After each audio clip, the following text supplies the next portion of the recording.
What's going on, everybody? My name is Rick Curci, and I want to talk about the Snyder Cut for Justice League. By the way, if you hear rain in the background, it's raining, but I have to do this video now, so we're just dealing with it. Now, I know what you might be thinking. Rick, you're a wannabe video game critic. Why are you talking about movies? Because I enjoy talking about DC. I've explained in other videos that I grew up with those characters, that I am a big DC fan, and that I want those movies to succeed. And even though I am also a big Marvel fan, it doesn't mean that I want DC to fail, or that because I'm a big DC fan that I want Marvel to fail. I want them both to do well. Because I want them both to succeed, it means that there's going to be stiff competition. There's no reason for the thing that is currently great to do better. If there's no competition, they'll just do what they do. So I always hope that both DC and Marvel do extremely well, because they both have the makings to do what Marvel is currently doing, and I just want DC to do that. But we're not here to talk about the overall universes. We're here to talk about one movie, how this one movie came about, and I got some opinions on it. Firstly, let me break down what the drama of this movie is. So Justice League came out in 2017. It was originally being created and directed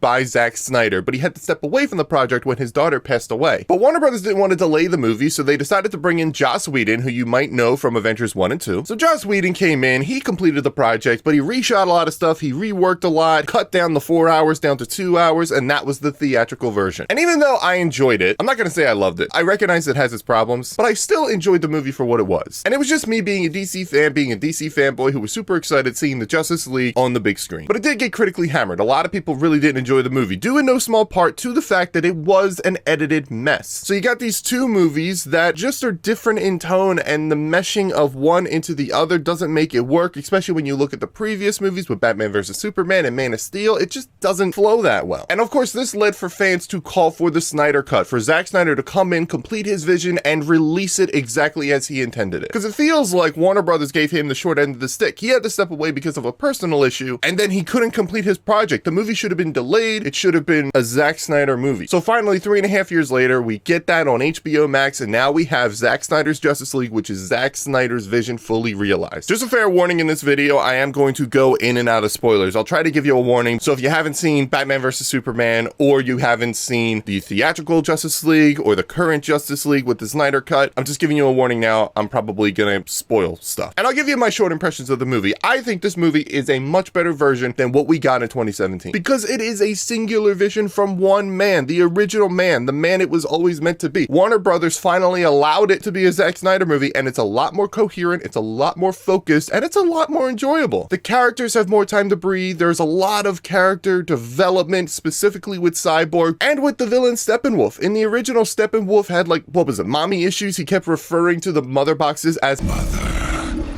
millennia in exile, searching. At last, you call me home.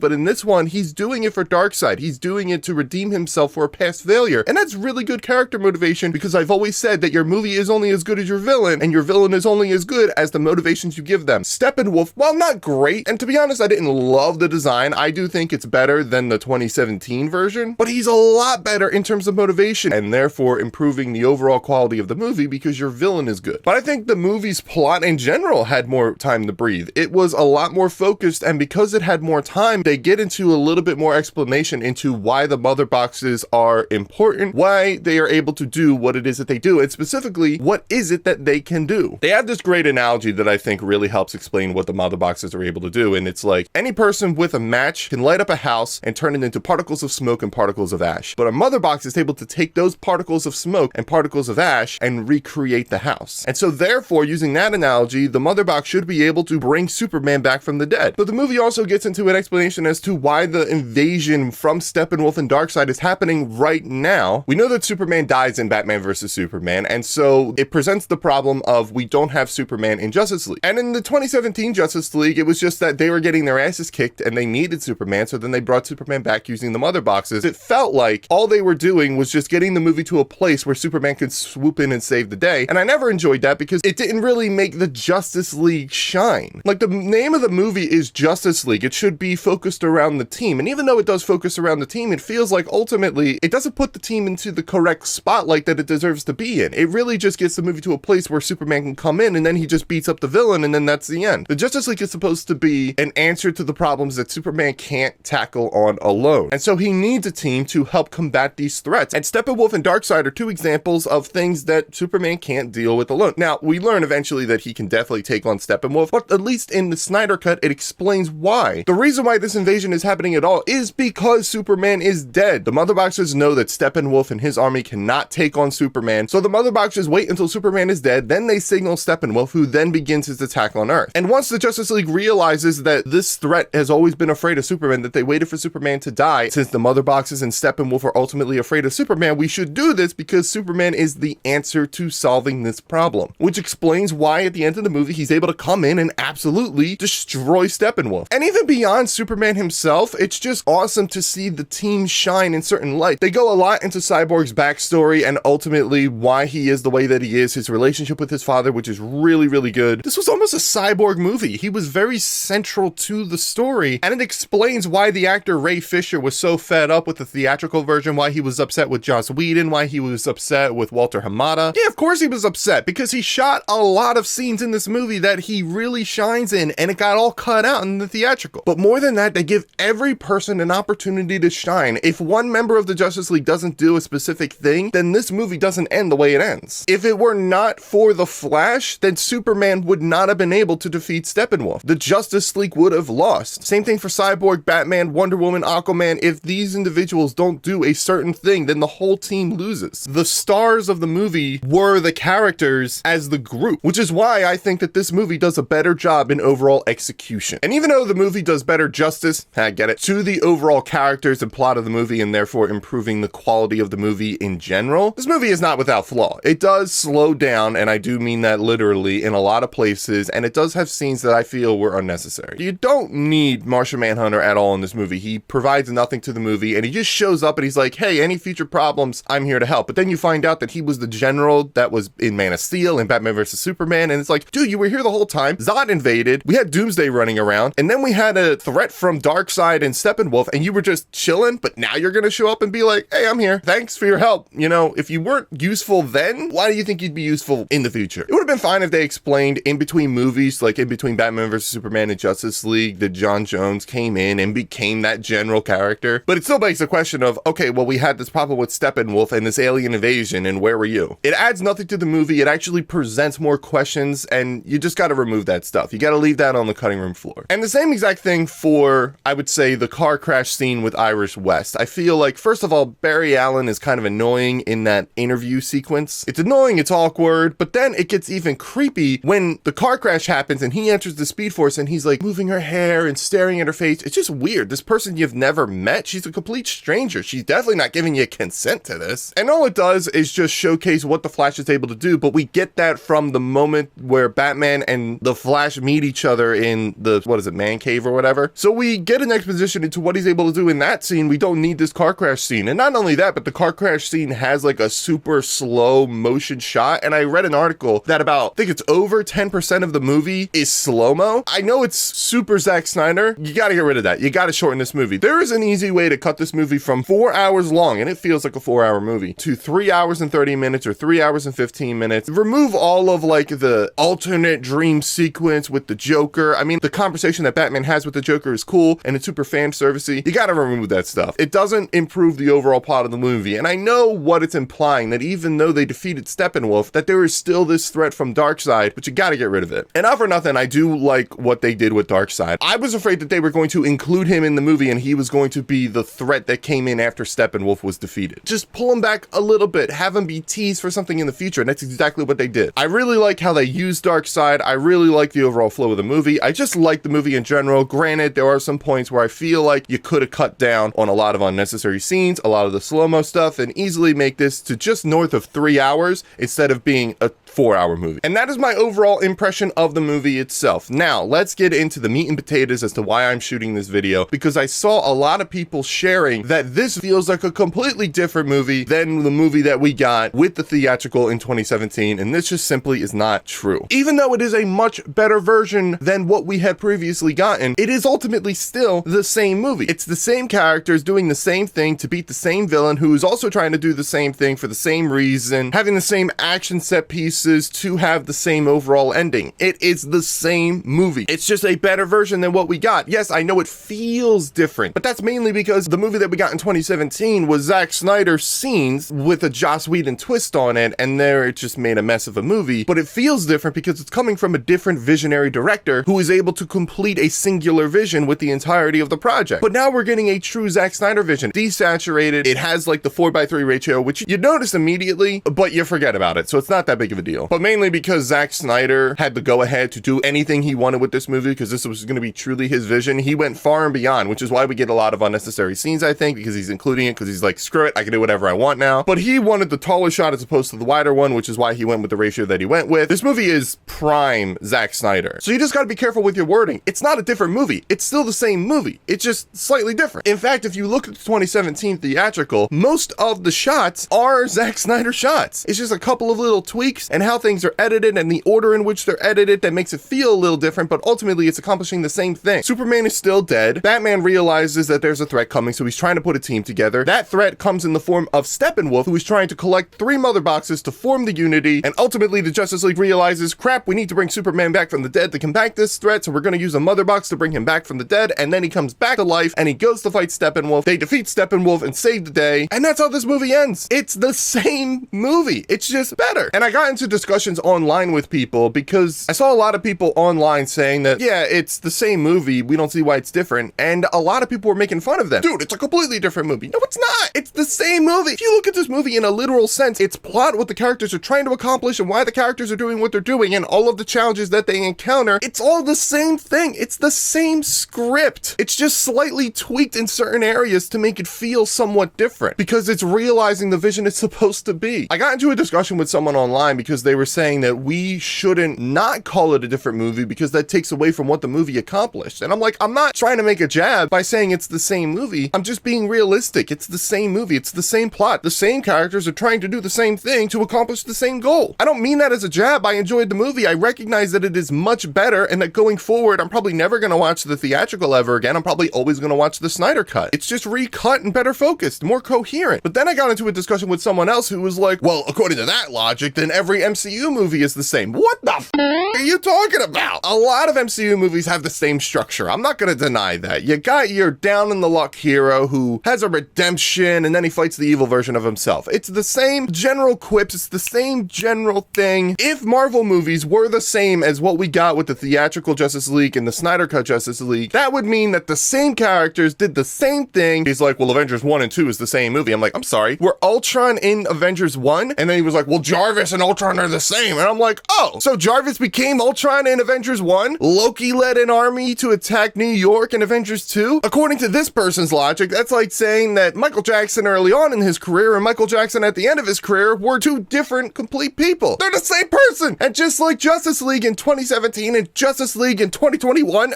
is the same movie. It just looks slightly different. I don't mean to say that we shouldn't give the movie the credit it deserves for being what it accomplished. Warner Brothers really shot themselves in the foot by not delaying the movie and not allowing Zack Snyder to completely create the vision he was trying to create. Because don't forget, around this time, Warner Brothers was really struggling with how they should tackle their movies. They made Suicide Squad a lot more lighthearted because they see what Marvel's doing, and Marvel's like, oh, we do jokes, and therefore that's what you need in this movie. That's how this movie succeeds, is making it more family friendly. But that's not the case. I'm not saying always do dark, but a lot of times, a lot of their successes is when you do dark stuff and you do deep dives into the characters, doing a character study into like the Joker or to Batman or to Superman. How does Superman tackle threats without his brute strength? That's the strength that DC has. It doesn't mean that they can't do the lightheartedness well, because Shazam is a perfect example of how you can do a movie really well and still have that lighthearted tone. But it works for that character because that's what that character is. You can't make a lighthearted Batman because Batman by nature is a dark character. Well, I knew you didn't bring me back because you like me.